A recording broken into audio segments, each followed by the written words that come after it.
All right. Hi, guys. Welcome to the chat. So glad to see you. I see a couple of you already in the chat box. So I have someone kind of teaming up with me tonight. Let me actually give me 1 second. Let me go live on Instagram. Let me do that first, and then we'll jump in. Let's remove that. All right, give me 1 second, guys. Let's see. I've got to do this all over again. So once I go live on Instagram, you guys should be able to see us over there. Let me just make sure that I hit the go live button. There we are. And then I'm also going to plug us into Twitter. You guys know how this goes. And I'm also going to welcome my guest tonight, who is James. He's a CBT therapist from the UK. James, do you want to tell them a little bit about you before I jump into the topic and just kind of give them a run through? Do you want to tell them just a little bit about you? Yeah. Hi, everyone. Well, first of all, thank you for having me on, Tamara. I really appreciate it. I've watched some videos, absolutely amazing stuff. Thank you. And I'm a CBT and EMDR therapist, and I specialize in trauma. Hopefully I can give a little bit of insight into the world of trauma and attachment. Coming from a slightly different time here to yourself. So evening here, 9 at night. And I think you've got you're bright and, well, not early, but still afternoon. Oh yeah. It's 4:30 here. Yeah. So lovely to see you. Yes, absolutely. And guys, I know you're used to me coming on my channel at 6 p.m. Eastern time, but in order to get, we're on two different sides of the world, so in order to give him some time, we had to do the 4:30 slot. So I really appreciate you guys signing in. I see a number of you. Let me kind of go through and just welcome all of you to the live chat, and then we will jump in. I'll give you a run through of what this is all about. So Live life. I see you. Welcome to the chat. Glad to have you tonight. Yes, we are starting. Pretty early. The Retro Woman 80. Hello and welcome to the chat. Glad to see you. We have Mama Lena from Germany. Hello and welcome. Glad to have you back. Thank you for tuning in so early. I don't know. James, can you pronounce that? What is that? Priestess Karma, I think. Yeah. Do you want to welcome her? Oh, hello. Welcome to the channel. Yeah, welcome. Miss Kim 671. Hello, welcome. Nancy R. I'm going to just skip through this because I could welcome all of you. That'll take half the show. Nancy, welcome. Glad to have you tonight. I also see this one's hard for me to pronounce, James, so I always just call her Elizabeth. Okay. Yeah. Yeah. Welcome. Glad to have you back, Elizabeth. Judgettes, hello. I see you as well. And Sharon W. Hello and welcome from Ireland. So glad to see you. So as you guys continue to sign on, I'll go ahead and welcome you. We have one more from Ireland, and I'm so sorry. It's Sam Hain. Is that how you say it, James? Is that the way it looks? I'm not sure. I wouldn't know Irish names. Sam Hain, yeah? Yeah. We'll go with that. Yeah. We'll go with that. Welcome from Ireland. Glad to have you.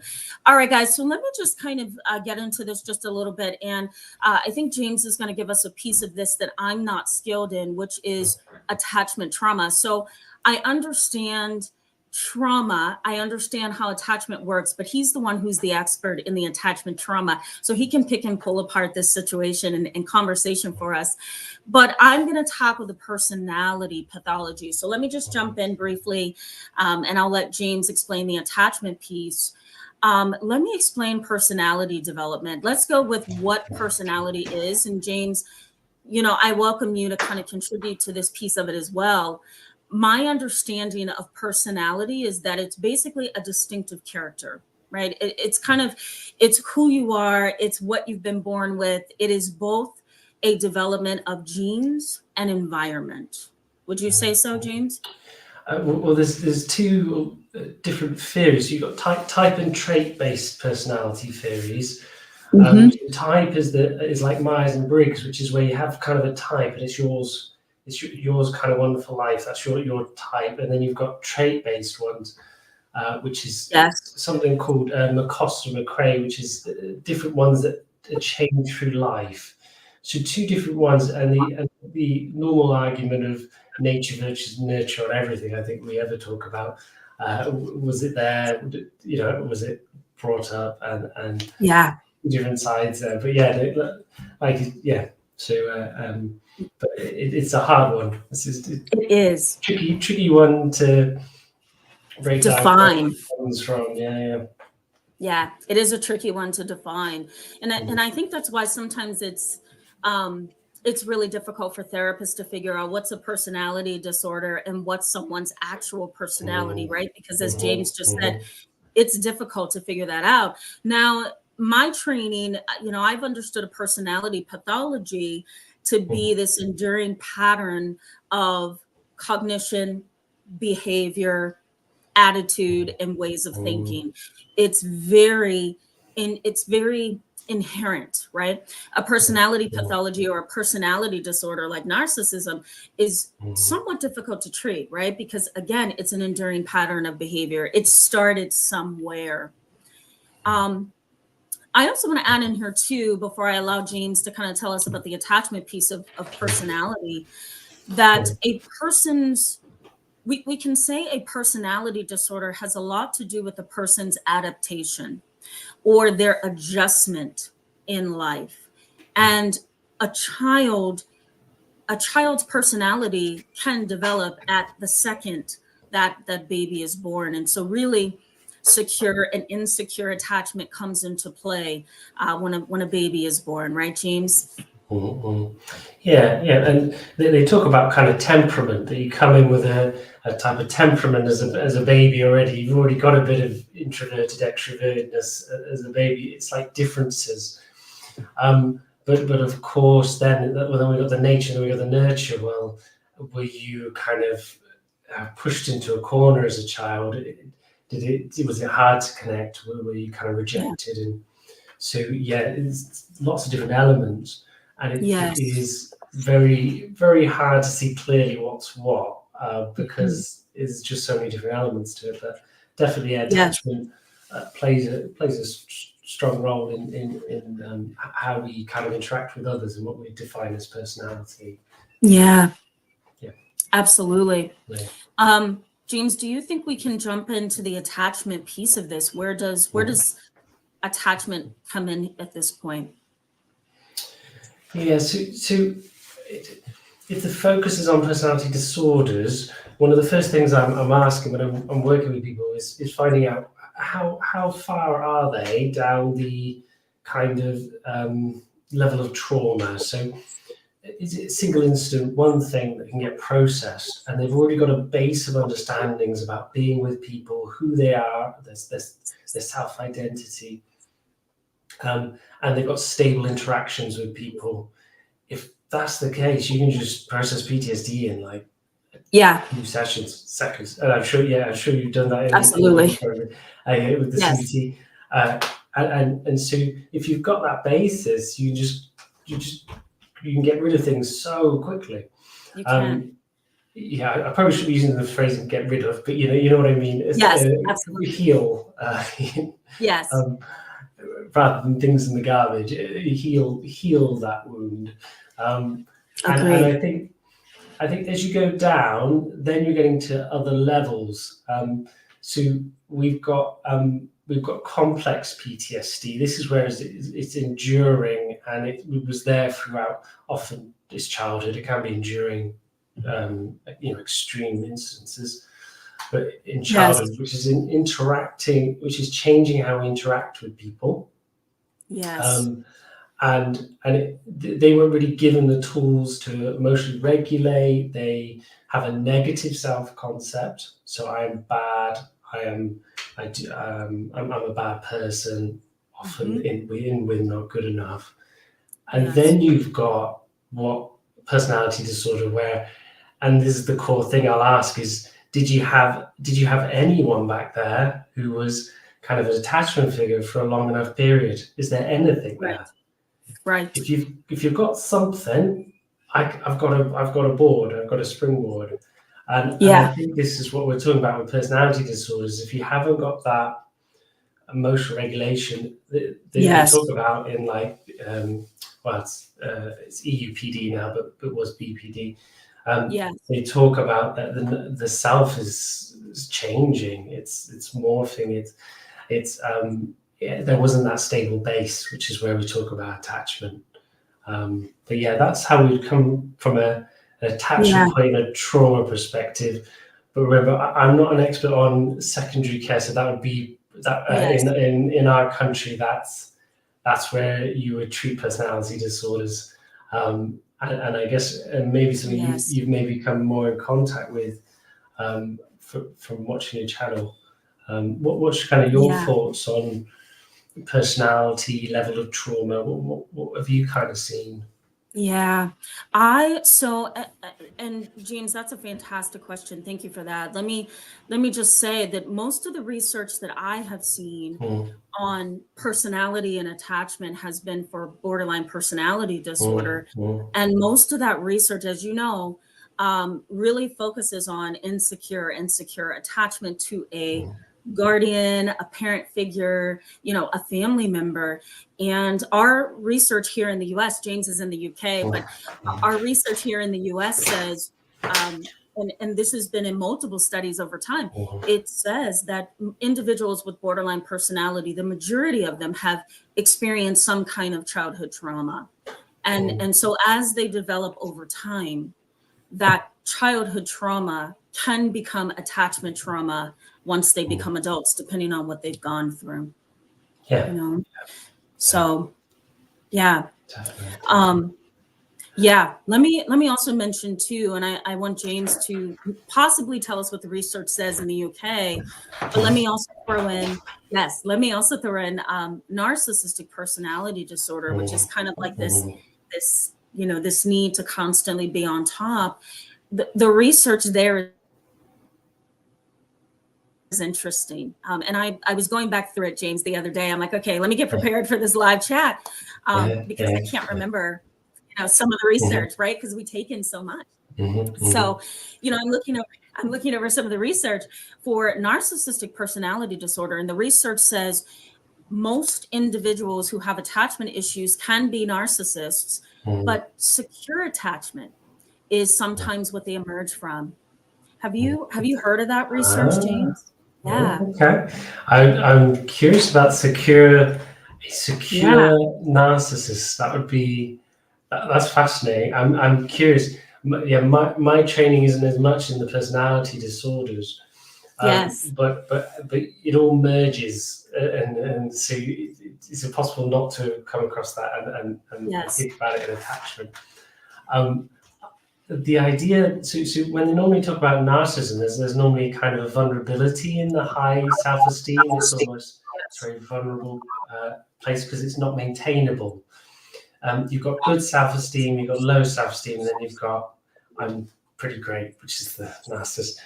But that can't be maintained without this kind of dysfunction, in the same way that low self-esteem can't be maintained without dysfunctional practices.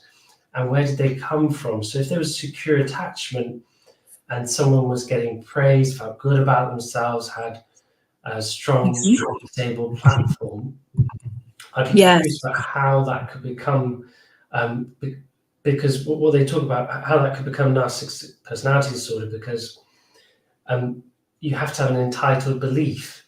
So, which is, maybe potentially maybe a really good base, but then someone saying you're amazing and just constantly giving too much. I'm not sure. I'm very curious about that. Yeah. So in the description box, I'm going to post all the research on that. I was shocked to hear that too. And I think you hit the nail on the head, James, when you said, I wonder if it's just getting too much praise.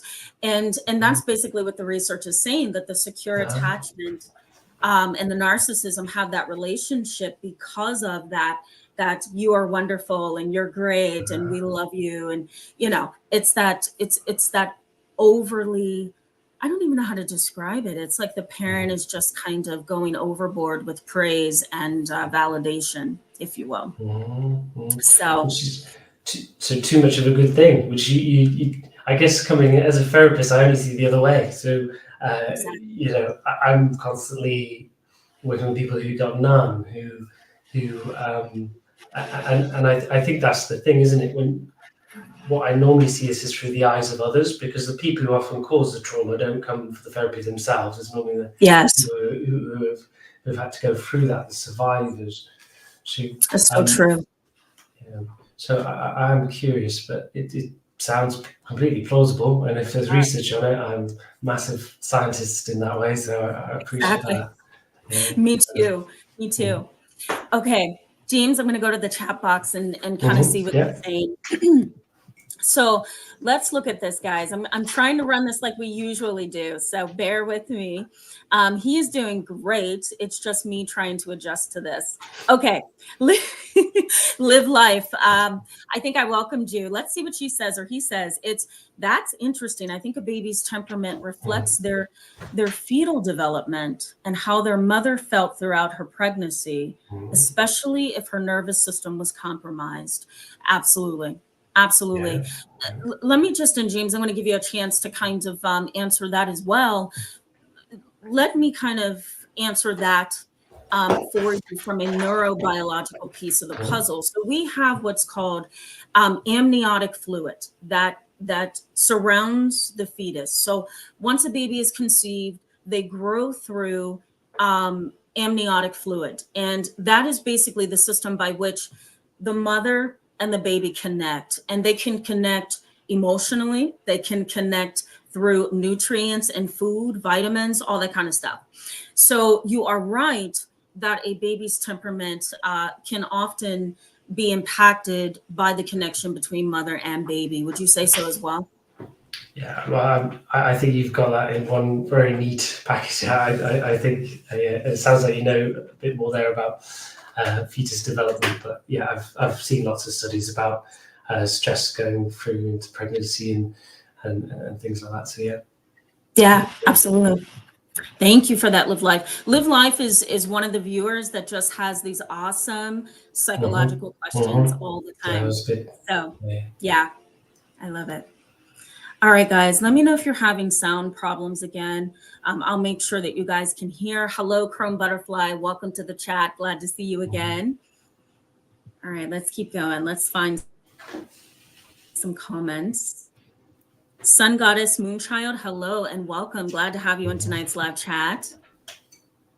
Janelle, I'm going to mess this up. Elisa's, I don't know. Help me out here. Elizondo, I think. Elizondo. Yeah. Let's go with that. We'll go with that. Let's see. Yeah. Yes. Welcome. Glad to have you. Yeah, there's Live Life again. Says the child was out on a pedestal. So talking about the relationship between narcissism and secure attachment. Okay, let's keep looking here. Yes, Janelle says there may need to be a balance. I agree with that. I agree.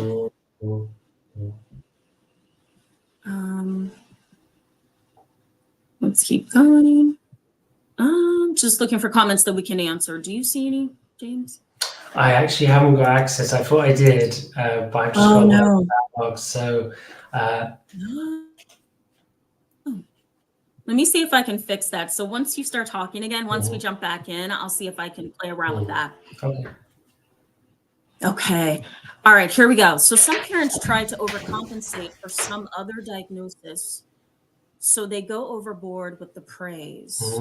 Yeah, maybe like long-term conditions, or if someone's, a child's suffering, and then the child and the parent just wants them to feel back to normal, so giving loads of praise. Right. Maybe. Yeah. Okay.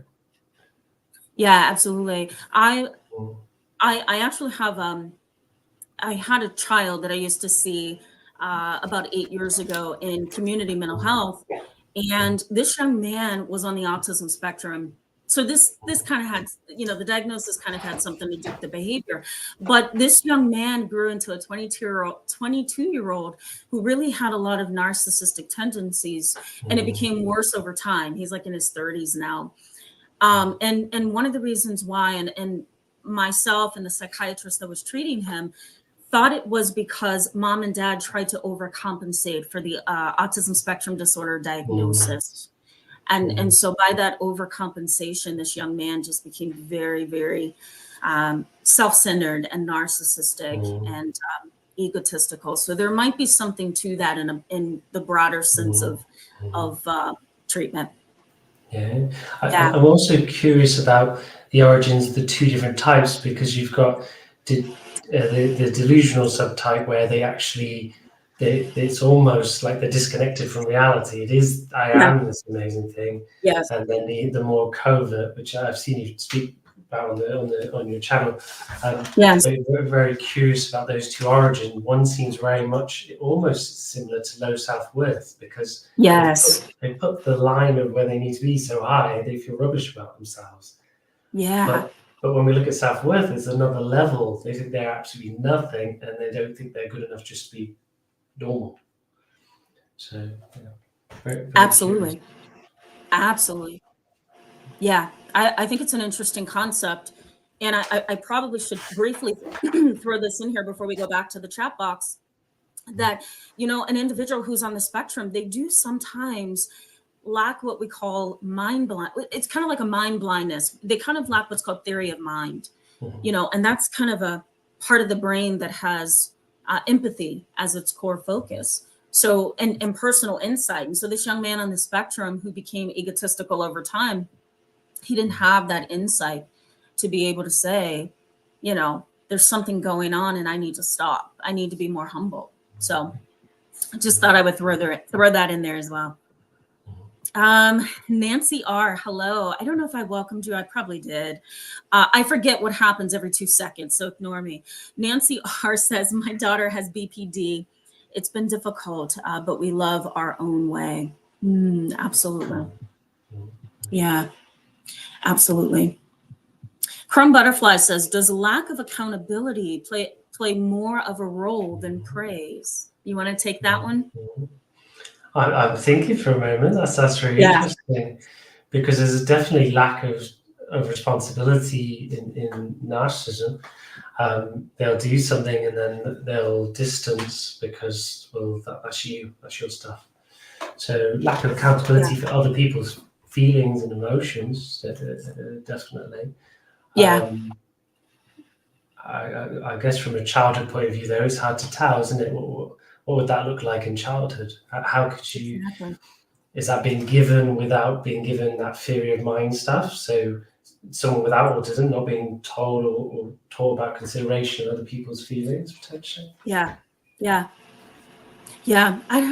think I'd have to, if I'm being humble and honest, I'd have to ponder that a little bit, because it is a complicated dynamic. And I also think we need more research too. So, yeah. Sun Goddess Moonchild says, thank you for explaining, Tamara and James. You're welcome. Thank you for that awesome statement. One last time before we jump back into the content, Nancy R says, I was so stressed when pregnant with my BPD daughter. I feel terrible. So Nancy R, I think you've mentioned the dynamic between you and your daughter in previous live chats. Let me just say that there's absolutely nothing that you could have done better to prevent the diagnosis necessarily of BPD. Sometimes it's just the genetic element of the disorder, and it's going to take over time. So prior to, some people believe that prior to conception, if a mother's healthy, if she's exercising, if she's taking supplements, if she's resting, that kind of thing, that's going to impact the fetal development, and it might, but there's no promises there. So, we can look throughout your daughter's, lifeline there from infancy to adulthood. And we can pick and pull apart maybe what you didn't do or did do, and it probably still would not matter. I mean, what would you say, James? I don't want Nancy R to take the full responsibility and say it's her fault. Really important, and what's really important is that sometimes life events hit. So bringing a kindness and warmth to yourself, or whatever those origins are, natural, nature versus nurture, that brings some kindness in. The most important thing is to say that we can't always be at our best, and sometimes things just hit.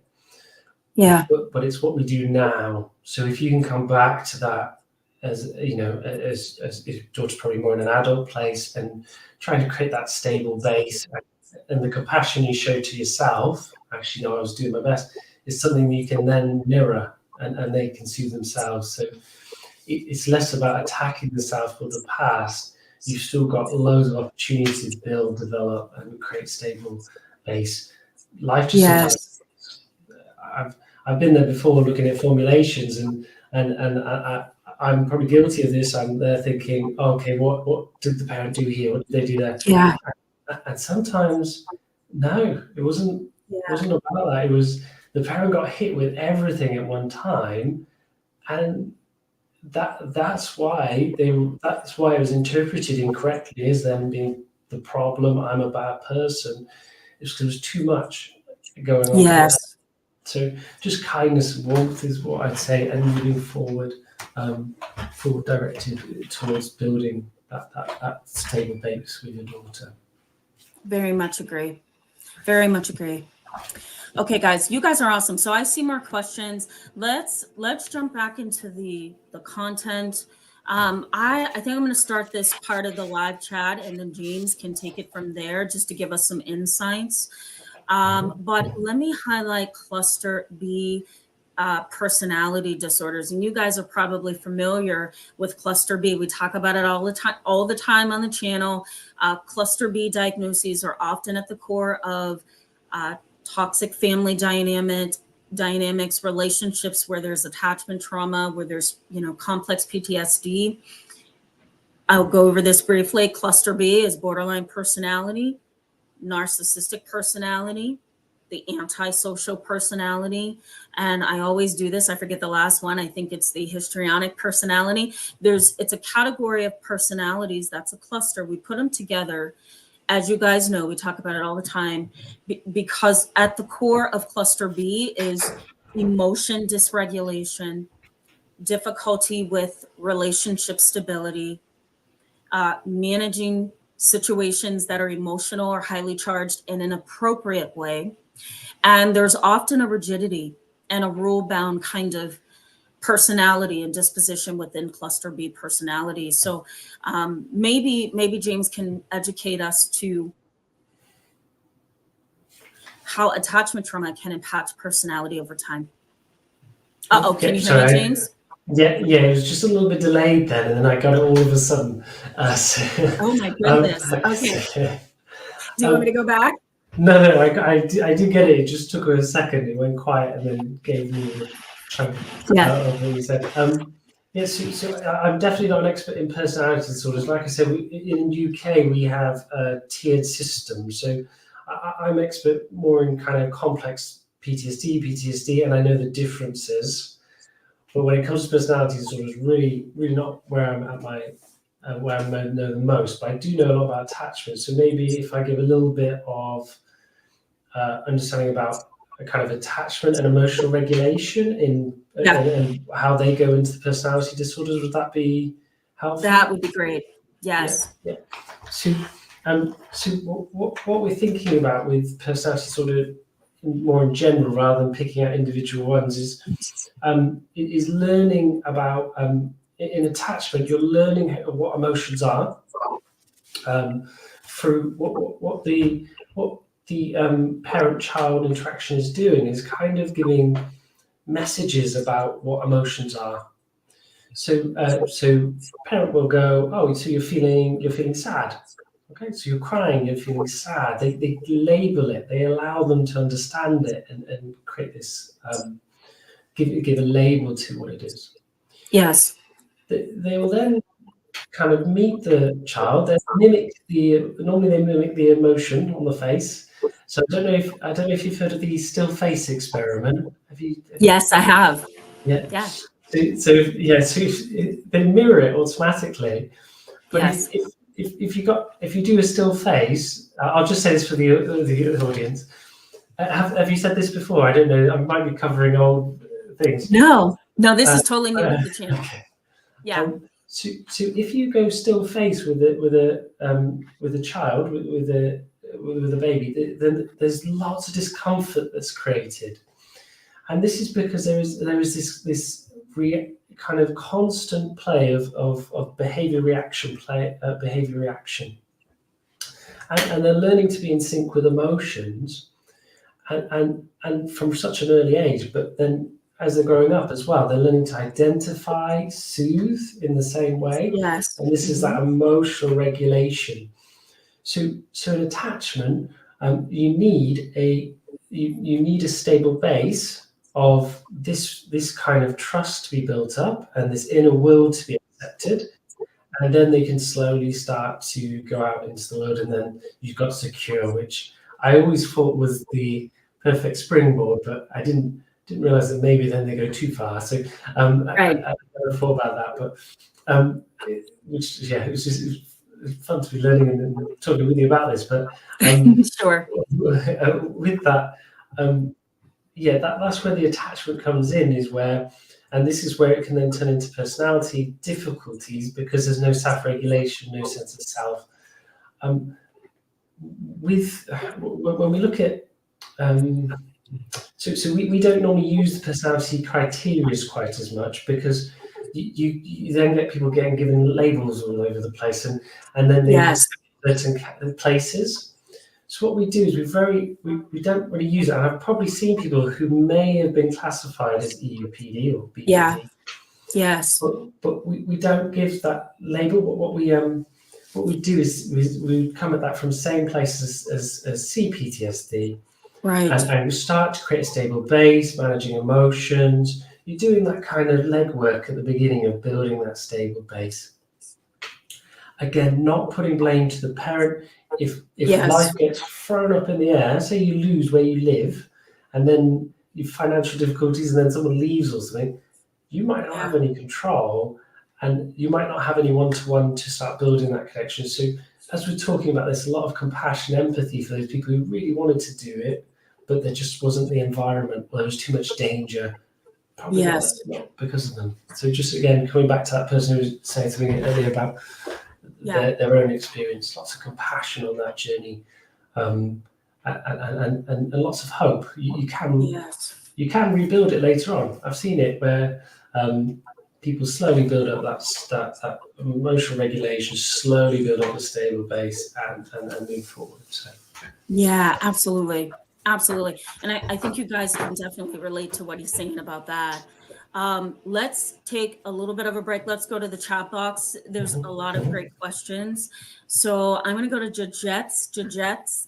I think I welcome you. If not, hello, welcome to the chat. Glad to see you again. Says, would you agree that psychology doesn't belong in the family? So that no family member should diagnose another family member. We'll put it that way. Okay, I'm going to answer this first, and then please do.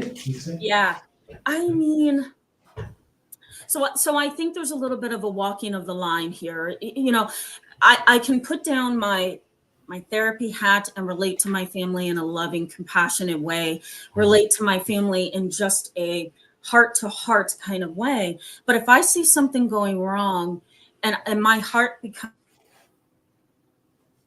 concerned, then my psychology hat goes back on, and then I have to try my hardest to build some objective distance between the two of us, so I can look at that family member and say, we need help. So that's kind of how I see that. I don't know if I can, really play that out or walk that out, but that's how I do it. I relate to my family in a heart-to-heart way, but if something's going wrong, then I've got to put my hat back on, and I have to look at you and say, there's something going on, we need help. Now, how would you deal with that? What would be your answer to that question? Yeah, I don't think there's one, it wasn't just one answer size there, and I think you've given a very, very good one there. I think as a therapist, turning my head off is really important in close interpersonal. turning off my psychology mind. And yeah, I think when you're that close, you can't play the role as therapist. So I don't give myself the same skill set when I'm there with close people in my life, because my heart's in. It's blinding in a way that you might not be able to notice. And so personally, I'm turning it off as much as possible. But, and I think this is what you were alluding to just there, if you start seeing, well, the things you come across a lot and you've been talking about a lot, which is those toxic behaviors. Yes. If it's starting to harm the self or harm people, then potentially that's where psychology would be good. But often we'll have people who maybe don't build us up but don't tear us down, and there I think over analyzing it, over psychopathologizing it, putting labels on it isn't going to help. It isn't really bad, but it's just not what you wanted it to be. And I think in those situations, better to turn the head off. But if it's hurting people and it's punishing to people and it's really quite toxic, then maybe, some good psychology reflection would be good. Yeah, very much agree. Okay, that was a great question. Thank you for that, Jeb. Yeah, really good question. Yeah. All right, let's look at Deb. Deb is my internet mom. So I didn't mention my internet mom. She, I have like this slowly developing Instagram. And so she contacts me on there and she's like, I just wanted to show you this just to give you a smile, give you a break. She says, from your internet mom. So Deb, totally love you for that. Thank you. Deb says, getting my kid to take any accountability for any of her actions, despite it being modeled, was impossible. Now, Deb has shared many times on the channel in the chat box that she and her daughter are slowly becoming better in their relationship with each other. And Deb, maybe if you feel comfortable, you can give me a little bit of background on that. I don't remember if you mentioned if she was diagnosed with a personality disorder, but I'm sure this conversation still hits home in some way. Yeah. Okay, let's keep going. Kevin Tui, hello and welcome to the chat. Glad to see you again. Says, I'm going to dare and ask, I wonder how many people have committed suicide because they live with a covert narcissist and they blame themselves. That's a very good question. Wow. Yeah, I go ahead. You take that one. It's tough. I think a covert narcissist mixed with a low self-worth person, that would be really punishing. That'd be really quite punishing. Blaming themselves. I get the feeling that this is about where the onus is put on them being the problem in the situation, and then they turn that inward because they haven't got the self-esteem to say, actually, no, this is you, and give it back, which is where I think this is coming from. Yeah. I wouldn't want to say really how much that's turned to suicide, but I could see how that could be a damaging relationship with someone who can't push that back. Actually, this is your stuff. I'm not sure what you think, Tamara. I've lost sound. Oh no. Yeah, a little bit, man. A little bit. It's very quiet. Okay, let me see if I can hook up my mic, guys. Give me 1 second. Hold on.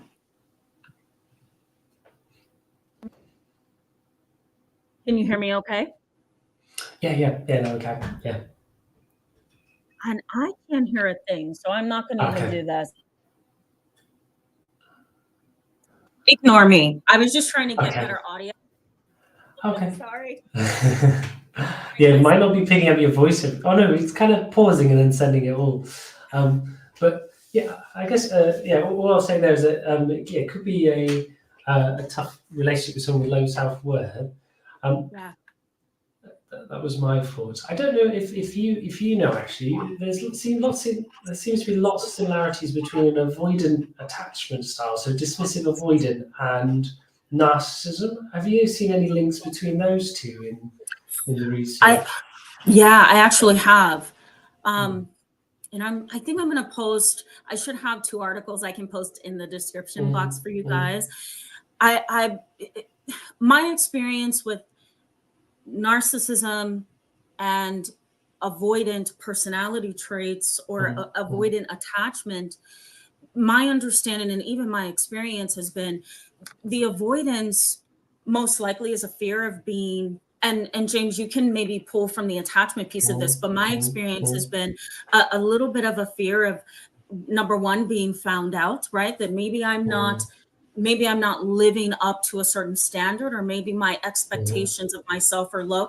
So kind of this fear of being found out. There may also be, and in some of the research that I've seen, there's been a connection between avoidant personality disorder and attachment trauma.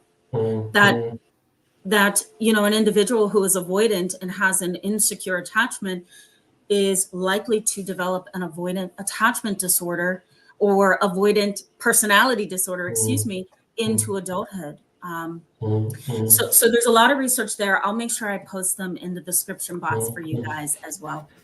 Do you have any thoughts on that one? Yeah, I guess I was just asking because as I'm looking at this, I'm thinking about relationships, and I was thinking about how it can be quite punishing when you've got anxious, low self-esteem, anxious attachment, low self-esteem, and dismissive kind of dismissive attachment, which seems very similar. As we're talking about narcissism, there's so many crossovers there. At times, it sounds like they're the same construct in many ways. I very much agree. Very much agree. Okay, let's keep going. Thank you for that question, Kevin. I hope we answered that for you. Annika Johansson. So Annika Johansson, hello and welcome. Glad to have you in tonight's live chat. Says, could you both discuss how someone who was raised in a way that saying no was an option? This still affects my life, even if I'm old. Thank you, Tamara, for wonderful contents always. Yes, you're welcome. And thank you for that comment. Do you want to take this one and then I can kind of close it up for you? I guess that's your sense of autonomy. So what's really important as you're growing up is a sense of autonomy, that what we most fight for when we're young is a sense of autonomy, because we just want things. You want the sugary things, you want to stay up late, you want the sense of autonomy and identity. And they talk about this separation of self from parent. So, and this can cause a bit of turmoil, and they talk about terrible twos as they're starting to work out, I'm not you. So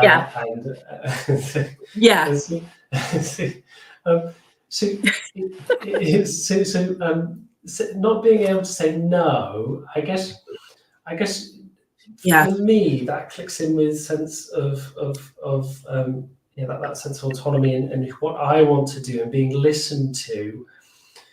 I don't know if that is the case. That could be lots of things. Saying no is not an option. Saying no to what exactly? Literally, your voice is never heard would create low self-worth or a sense of helplessness. I don't know which one it would go really. What are your thoughts there from looking at someone who couldn't say no to anything? Oh yeah. I think maybe I would, especially if this is a client that I'm working with, I think I would maybe come from the place of, maybe over time,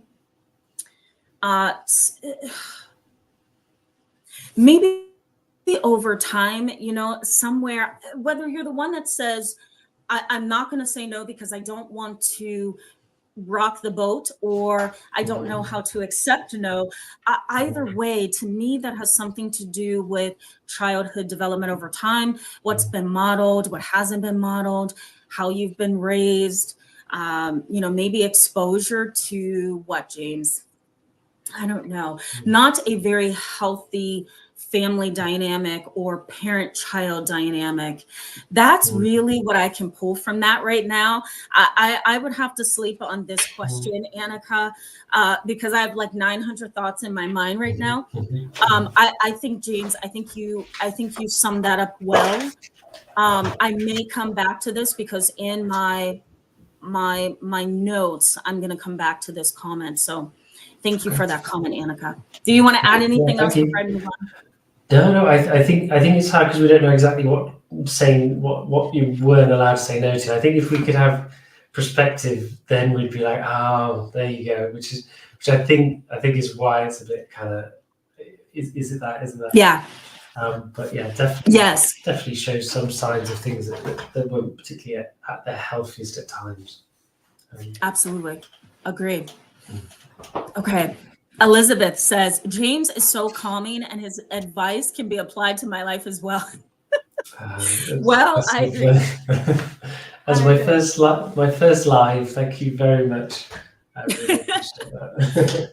That is really funny. I love it. Thank you, Elizabeth. That's so kind of you. Yeah, you're welcome, Nancy. Real Talk with D podcast says, hello, Tamara and James. Glad to see you. Welcome to the chat. All right. Let's keep moving. And I'm sorry you can't see the comments. I don't know what happened there. I can see these little ones that you're picking. So that good. Works. Wonderful. Okay. Okay, Fairy Girl, hello and welcome. I think I welcomed you. I can't remember. Says, I like the way you put that, James. Difficult to contextualize. Yeah, I like that too. I took that, I stole that, and I put that in the back of my mind so I can use that. So just so you know, James, I'm going to steal that. Fairy Girl says, respect. Thank you so much for that. Kevin Toohey says, nobody diagnoses anyone except the people themselves or sometimes the experts. Yeah. I think I'm just going to target this before we go to the next comment. Kevin, I think we all kind of have this intuitive internal piece of who we are as humans that says, I need to know, right? There's something about us we need to know. And if something's going wrong with us, we need to know that too. So it's natural for us to get on Google or get on YouTube and say, okay, I think I have delayed sleep disorder, or I think I have narcissistic personality. I don't necessarily see anything wrong with that. Since we're talking about attachment, we're talking about personality. I don't see anything really wrong with that as long as you're not diagnosing yourself and then completely shutting out the professionals. I don't know how you feel about that, James, but that's my suggestion on that one. I wouldn't completely push out the professionals, but I think it's also empowering to do your own research. Yeah, no, just agree. Not much to have that. Completely agree. Yeah. Okay. Awesome. Okay. Let's keep going. So the Retro Woman 80 says, I'm curious if EFT matrix re-imprinting I researched recently could help to undiagnose people with border. Undiagnosed? Yeah. Okay.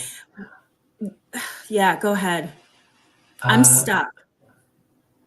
The matrix re-imprinting, I don't know what that is. I'm just going to be completely honest. I don't know what matrix re-imprinting is. Are you going to Google? It's Google time.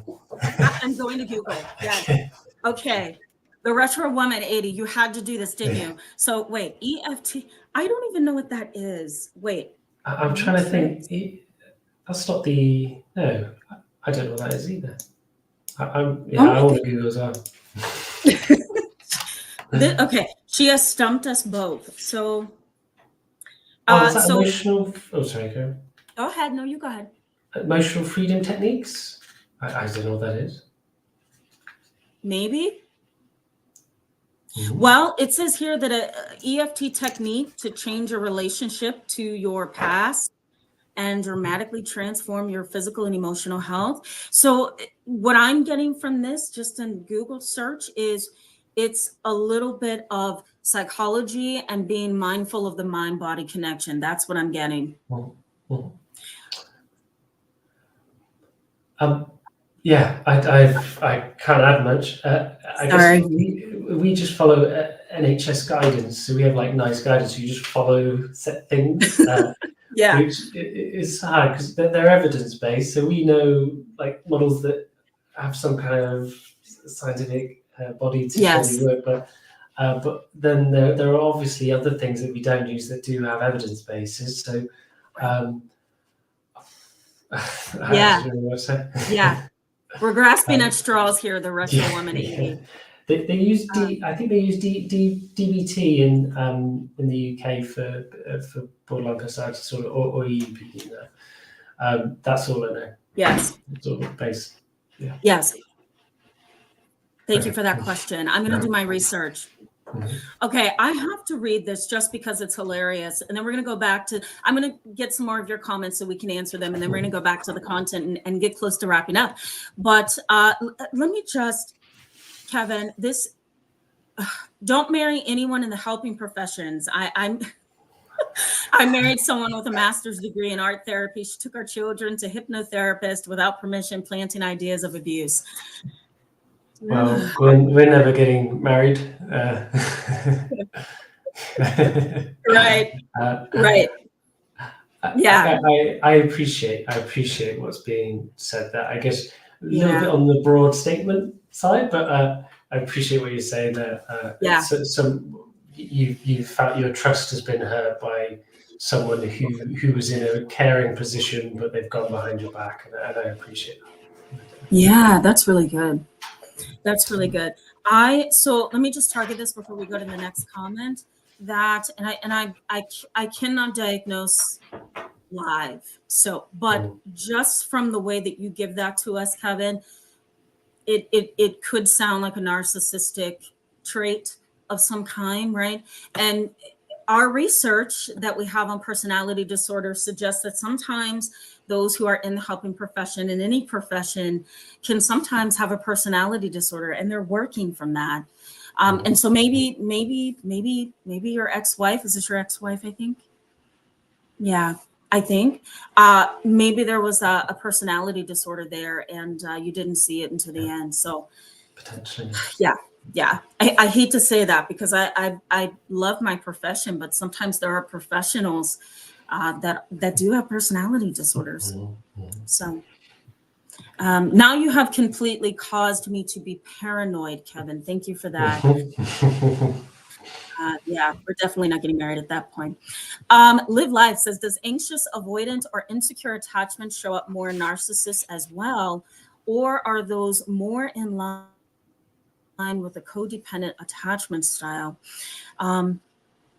Yeah, I think it can be both. So does anxious avoidant or insecure attachment show up more in narcissists as well?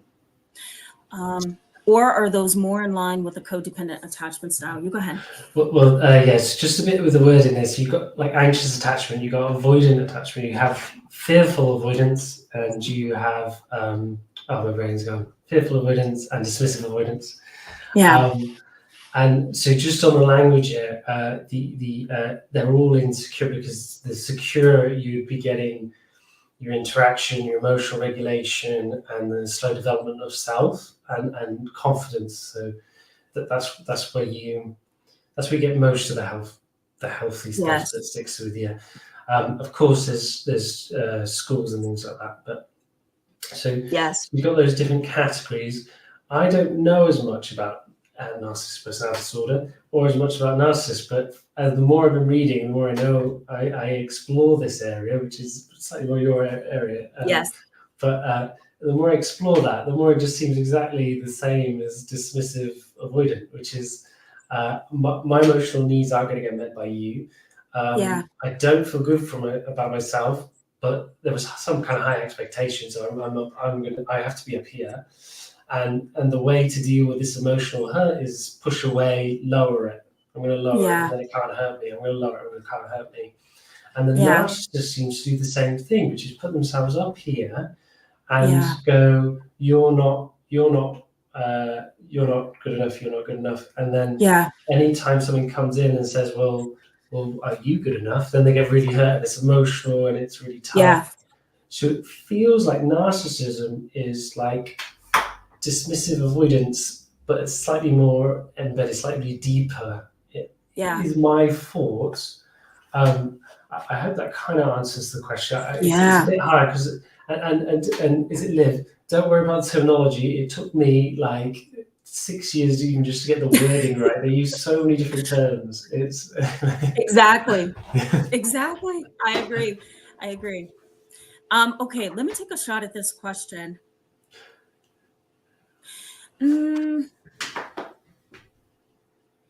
Let me just say too, with narcissism, narcissism is an umbrella term. And beneath that umbrella term, we have a variety of subcategories.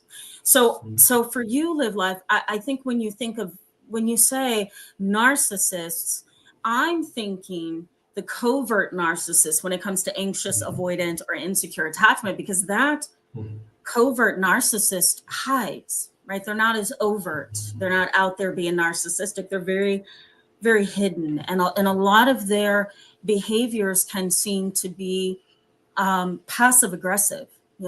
If we think of a vulnerable narcissist, we can also say that that's in line with an anxious avoidant attachment as well, because the vulnerable narcissist does this. They appear depressed, they appear dejected, they appear helpless, sad, hopeless. But on the inside, the narcissism is basically this. It's the more sympathy I get and the more that I appear depressed, the more attention I get. So it's really confusing. It sounds like an anxious avoidant attachment in the sense that they can't have a healthy attachment. So, at the core of who they are, they appear depressed and anxious and sad and depressed. And it's a very complex dynamic. So I think what I'm saying in a nutshell is we need to look at what are the subcategories of narcissism here when we're talking about attachment. So that would be my thoughts on that one. That's really interesting. Yeah, it's nice to see it from that point of view. And yeah, it's interesting, the two different types. I'm really curious about what that looks like in childhood. Yeah. It's really very interesting. Yeah, me too. I'm not aware of the research on that. I don't know if you are. No. Yeah. Okay. All right. I'll try to post some things in the description box for you guys. All right. Let's keep going through the comments. We're going to wrap up in a little bit. I want to get to the rest of the content and see what else maybe we can offer to you guys tonight. And then we're going to wrap up. Okay, so Deb, she answers my question about her daughter. She says her daughter had terrible ODD, DMDD, anxiety, and was more than likely on the autism spectrum. Yeah. So for those of you who are not aware of the terminology, oppositional defiant disorders, the ODD, disruptive mood dysregulation disorders, DMDD, which is kind of like a child and adolescent form of bipolar disorder. And of course, ASD is an autism spectrum disorder. There is some research between those three diagnoses that suggests that these individuals tend to be very difficult to parent, that, these kind of children may have been very colicky as babies. They may have had a really difficult temperament as babies. And so over time, they became more temperamental and irritable and hard to soothe. And that's where the ODD probably kicked in. And then for the DMDD, right, the childhood bipolar disorder, a lot of kids who have oppositional defiant disorder can slide into DMDD just because they're very moody and reactive. So there's a relationship, Deb, in case you didn't know, between all three of those diagnoses. And attachment does have some role in there as well. Maybe a baby attached to mom and didn't attach to dad. And so that created a complicated family dynamic. And that may be where ODD can stem from. So, we can go a million different ways with that, but just so that you're aware, Deb, there's a connection between all three of those diagnoses. Do you want to add anything, James, to that? No, really interesting. Yeah. Okay. Let's keep moving. So this one, okay. So target you. I'm going to skip this comment because I haven't read up on MK Ultra yet, unless, James, you know what that is? Sorry, it went quiet for a little moment then, but I'm just quickly reading it through. Slightly sure. slightly dyslexic mind, so I'm afraid it takes me a little bit. No, you're totally fine. To target energy weapons. Yeah. Research. This needs to be researched because no one speaks about what this is doing to our society psychologically. Now it's happening. Mind control is now prevalent more today than ever. MK Ultra never stopped. In 19s, yeah. So I know nothing. I'm going to be humble and honest and say I know nothing. However, I'm going to research this topic. I don't know if we want to pull this into the conversation. I think we should skip. Let's hold off. I'm afraid I don't know. Yeah, let's hold off on that. I don't want to pull in things that's unrelated, but I will bring it back up, okay? I was asked last week, James, about MK Ultra, and I haven't done my research yet, so. Okay. Yeah. That's our homework for the next one, yeah. Yes.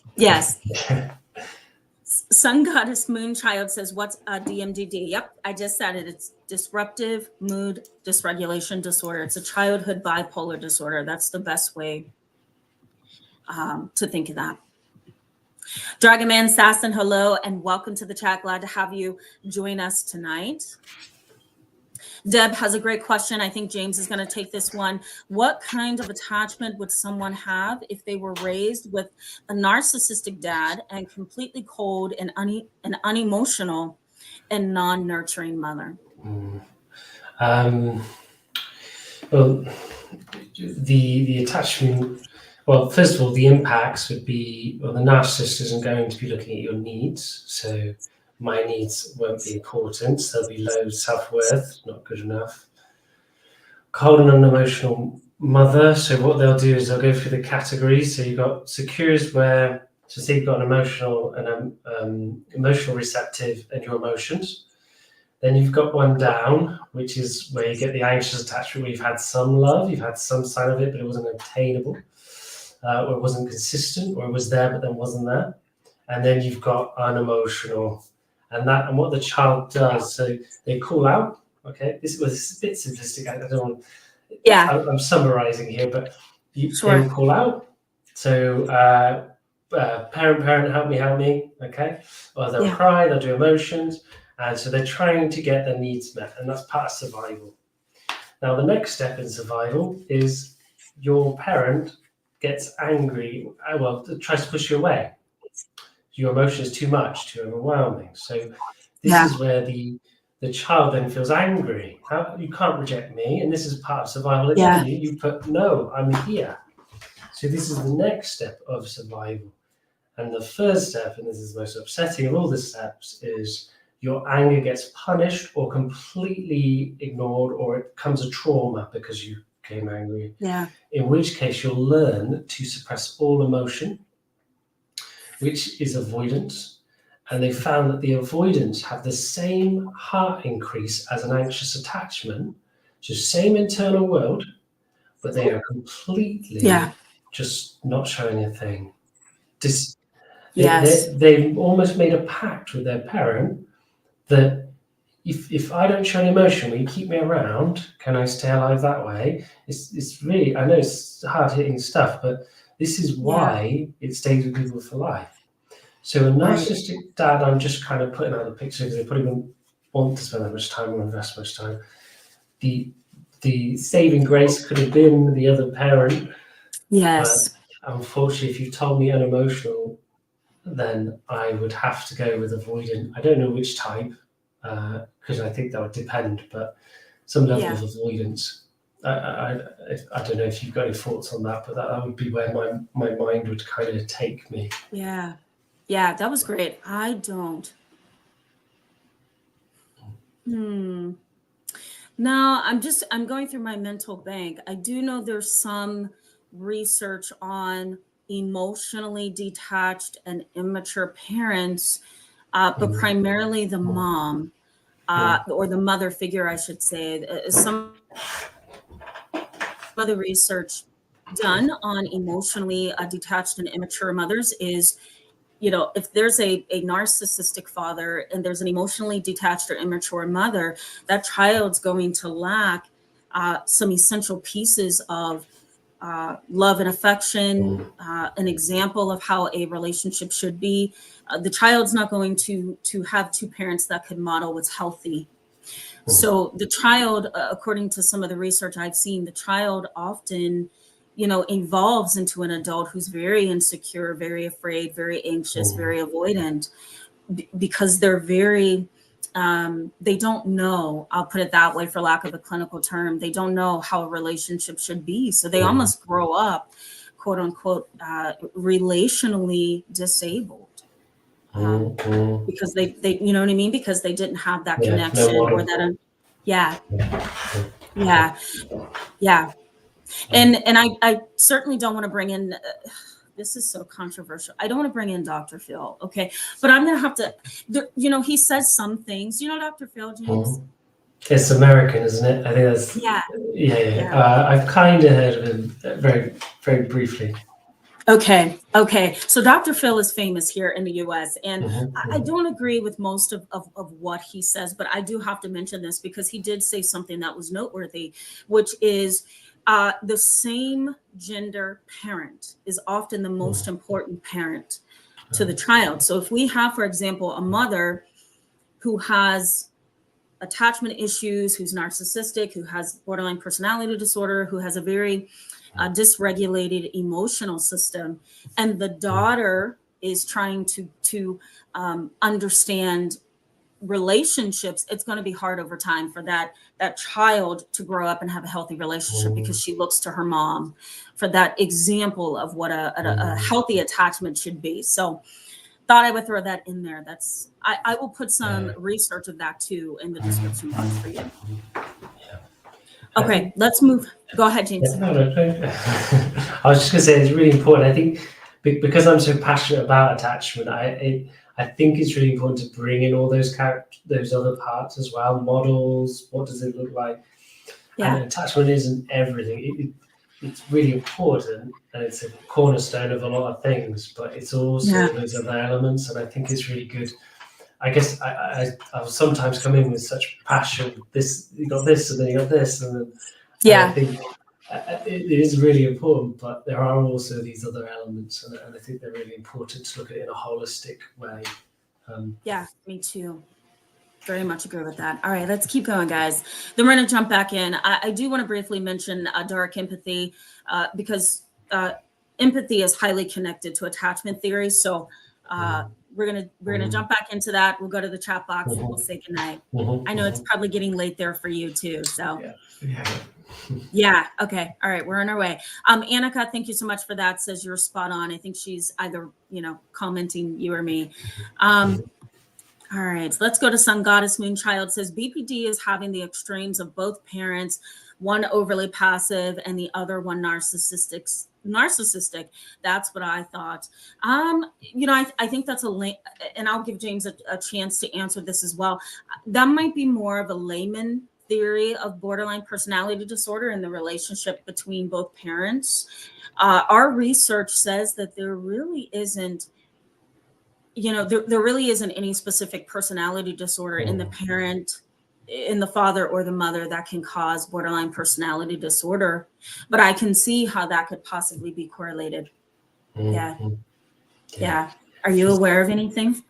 It could be so many things, kind of. It's hard to be. That could be an environment for it, but it's lots of things to do with everything we've spoken about so far. Emotional regulation, interactions, safe base, modeling of relationships. It's a lot of things, so it could be lots of origins. Yes, very much agree. Okay, let's keep going, guys. Thank you so much for that, Boxes, Bins, and Lids LLC. Hello and welcome. Thank you for that.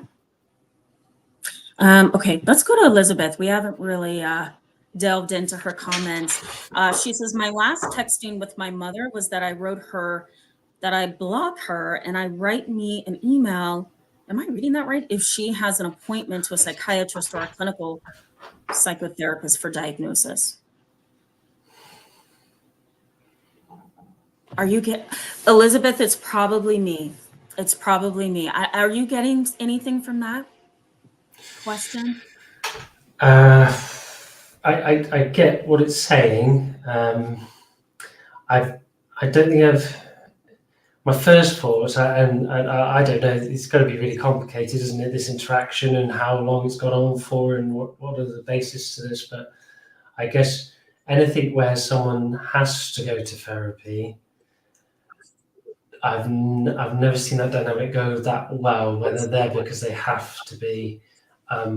But if they went there because that suggestion was there, and actually they went and healed something about their style potentially, but I don't know. It's very hard, isn't it? You've got to know the scenario. But what are your thoughts? I'm gonna say I have none. It's like radio silence, and it's not you, it's me. I think I'm getting weary, Elizabeth. That's probably what it is. And then it's only 5:39 in the US, and I've had it. Elizabeth, I'm sure that was a great question. And thank you, James, for answering that. That was a great reply. All right, Free Live. Free Live says, I have avoidant traits and ignore people to engage in conversation. I'm afraid people will think something of me. Does this have to do with personality disorder or an identity crisis? Yeah. You want to take that one first? Or you want me to tackle it? Oh, I feel like you were about to go in. You go. Yeah. Yeah. Okay. So avoidant traits, perhaps. Honestly, what I would be asking myself, Free Live, and you often have great questions, so thank you for that. What I would be asking myself intuitively is this really an identity crisis? And if it is this existential? So what I mean by that is my identity crisis philosophical? Do I have low self-esteem? Do I not believe in myself? Am I wrapped up in the idea that I have to be acceptable to other people in order to be, accepted and loved and cared for? So I would take the existential lens with this. Why is this happening to me on the inside? And I would go from there. Guys, I talk about this all the time on the channel, that introspection is important, right? Because you may not have avoidant traits. It could just simply be an existential thing, that this is a place of intense questioning for me, and I'm not sure how to perceive this. So that's the edge that I was going to take. I'm sure you have something to say about that too. Just on that as well, it sounds like there's a lot of curiosity to this, and I guess we're using a lot of terms and diagnoses here. It could just be that in general it's a bit more kind of CPTSD rather than personality disorder, and it's a bit of being avoidant rather than being deep rooted in this without being able to reflect. And just the fact you're reflecting and thinking it through is a really good step and a sign that maybe this isn't quite as deep as a personality disorder. However, I mean, we need more information, really, wouldn't we? But that's my first thoughts. And just ditto on what you said there around identity. Yeah, absolutely. Okay. All right. One last comment. Then we're going to go ahead and wrap this up. Mary, but not the virgin. Oh my God. That streaming says it all. Right. That's all right. Good evening from Norway. Yeah. Thanks for joining us. All right. So let me just wrap this conversation up, and I'm gonna let James kind of take us home, and then I'll scroll through. We'll say goodnight. Let me just say, for dark empath, you guys are well aware of what that is on my channel. It's 3 different things: narcissism, sociopathy, and then what we call this Machiavellianism. It's kind of like this internal stimulation when, something wrong happens to somebody. I love deception. I'm getting some pleasure out of deceiving people. That's the Machiavellianism. So somebody who has dark empathy, they find it very difficult to connect emotionally. They don't have the ability to emotionally connect. They connect through cognitive empathy, kind of that idea that I know how to logically engage in relationships. I know what you want from me, but I can't emotionally attach. So there is some research. I'll make sure I post it. that focuses on attachment and dark empaths. James, do you want to add anything for our final thoughts? Fascinating area. I remember reading Machiavellianism at university, based on the Italian who was, I think they were in the royal family or something, when they kind of they were something along that line about of how to get power and goal, very goal directed. Yes. Basically, sounds very similar to being a sociopath. Yes. I guess that area isn't as core in my kind of understanding. More criminology in the UK is that side, but it is very interesting, and I guess quite a different place to what I mostly see, which is loads of empathy and feeling like, and someone owning excessive responsibilities for other people's feelings. Yeah. To come across people who have literally the opposite, where the empathy just isn't there, and no responsibility for others, very goal-orientated behavior, is something very foreign, I think, from, it's hard for me to kind of get in that mindset. It's hard from my experience to see that. And most of what I've come across has been where the narcissist would never go to therapy. They or the person who has those traits has done something, and then or it might be intergenerational. It was done to them, then done to others, and then I normally see it at the bottom line where it's hurt someone or made someone, there's some kind of trauma, and then I'm there to kind of stop them taking excessive responsibility because it was all handed to them. I'm a bad person. Yeah. It's all on me. So I guess that's my perspective looking in on this. Attachment-wise, I guess I other than elements such as inferior mind development and things like that, and that natural understanding, at what point would a trauma come in to damage that? That's what I'm thinking. But I don't actually know. My actual understanding isn't how does that get hindered? How does early on in life does empathy get hindered? I think you were saying, I don't know if it was earlier in one of your videos. I looked at one of your videos earlier, so it might have been that I'm remembering. But I remember you saying that there was evidence for it being genetic as well. So yes, it's interesting. But from my point of view, probably not my expertise. Attachment.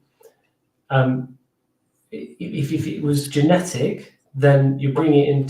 Then you would like to think that you can nurture empathy. It would just be for lower empathy. Yes. And what my main thoughts is that it would be trauma orientated around the period of time. And I think I read this a couple of years back around you.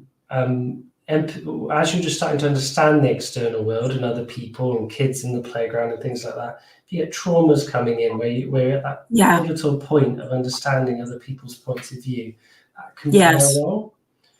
But I do think this is where I hand this slightly more over to you. And your specialism here.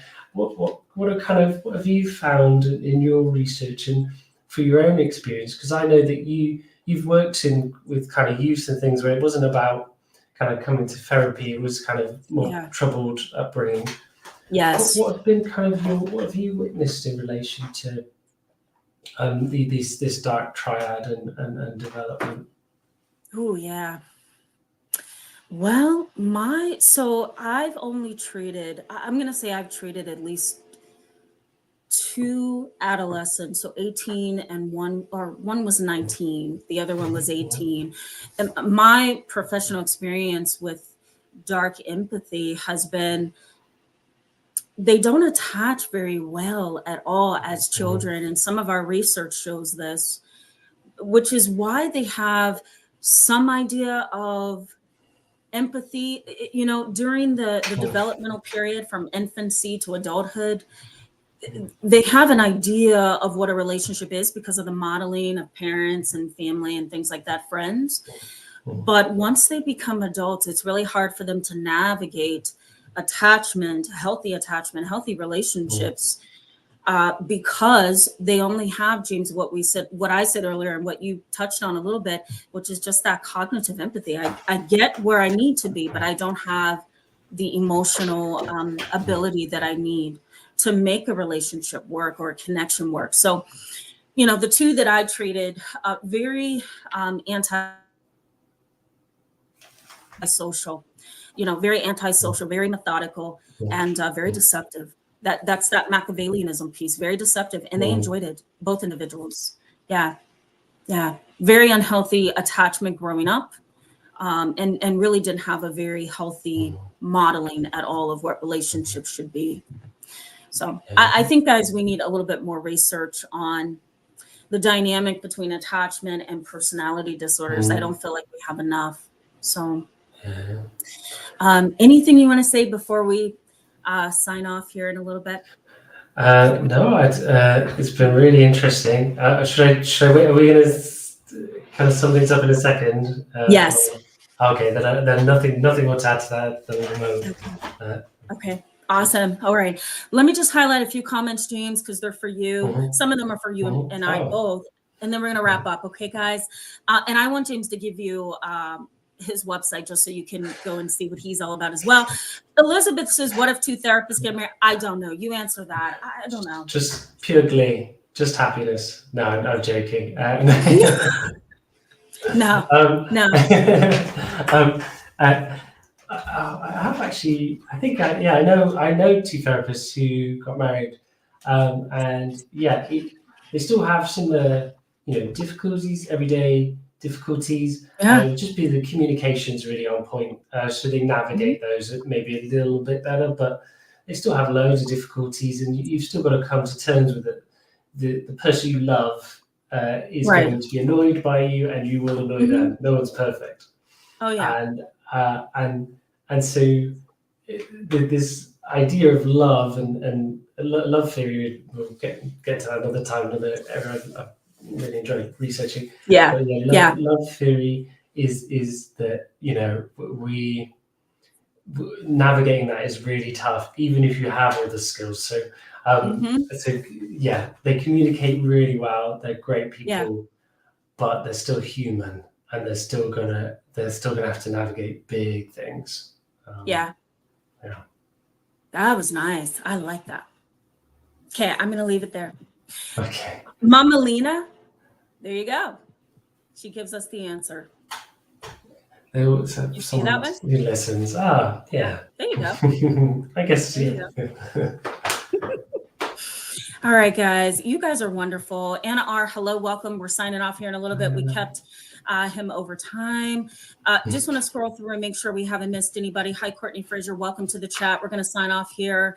Chrome Butterfly. You want to take that, or should we sign off? I probably will soon. We're getting towards 11 here. I'm afraid. Excellent. Okay. Yeah. Let's save this. If James wants to come back and answer through the chat box, we can certainly do that. Let's wrap up, James. Can you give them your website? Oh, sorry. Do you hear me? Cut out there for a second.